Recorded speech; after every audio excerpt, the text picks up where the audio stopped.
నమస్కారం. ఇంటర్మీడియట్ తదుపరి రాసేటువంటి ఎంట్రన్స్ల ప్రవేశ పరీక్షల సమయం వచ్చేసింది. నీట్ ఎగ్జామ్కి డేట్ వచ్చేసింది. ఆల్రెడీ మెయిన్స్ అడ్వాన్స్ రాసి ఉన్నారు. త్వరలోనే ఎంసెట్ నోటిఫికేషన్ వస్తుంది. కానీ తల్లిదండ్రుల యొక్క ఆలోచన విధానం మారాలి.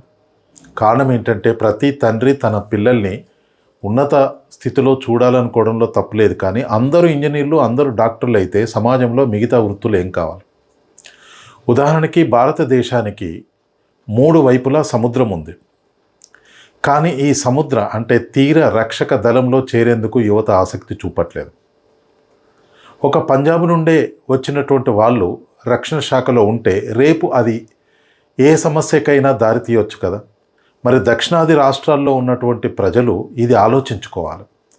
కేవలం తమ పిల్లలు సాఫ్ట్వేర్ ఉద్యోగాలు చేయాలని, ఏసీలోనే మాత్రమే పనిచేయాలి అనుకోవడం అది తప్పుడు అభిప్రాయం.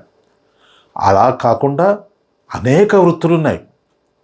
ఆ వృత్తులన్నింటినీ కూడా అధ్యయనం చేయాలి. వాటికి మంచి ప్యాకేజీ ఉంది, మంచి జీతాలు ఉన్నాయి, సమాజంలో గౌరవము ఉంది, హోదా కూడా ఉంది.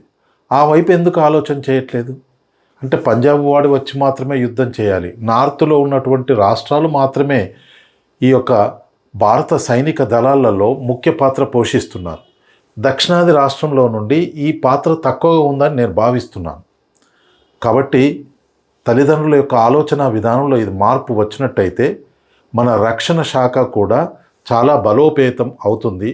అందులో ఉన్నటువంటి ఖాళీలన్నీ కూడా దక్షిణాది రాష్ట్రాల వాళ్ళు స్వీకరించేటువంటి స్థాయికి రావాలని, మీ పిల్లలకు కేవలం ఫ్యాన్ కింద ఏసీ రూమ్లో ఉండే చదువులు మాత్రమే కాకుండా అనేక ఇతర వ్యాపకాలు కూడా మనం కలిగించాలి. రివాల్వర్ షూటింగ్ కానీ, గుర్రపు స్వారీ కానీ, ఇంకా మిగతా యుద్ధ విద్యల్లో కానీ మనకి పార్ట్ టైంగా వాళ్లకు శిక్షణ ఇప్పించినప్పుడు శరీర దారుఢ్యం ఉంటుంది. గేమ్స్లో, స్పోర్ట్స్లో రాణిస్తేనే వాళ్ళు శారీరకంగా, మానసికంగా గొప్ప జాతిని మనకు అందించగలుగుతారు. అది శారీరకంగా, మానసికంగా బలహీనంగా ఉన్నప్పుడు ఆ జాతి ఎలా బలహీనపడుతుందో మనందరికీ తెలుసు. కాబట్టి ఆ దిశగా అందరూ ఆలోచించాలని చెప్పి నేను విజ్ఞప్తి చేస్తున్నాను. జై హింద్, జై భారత్.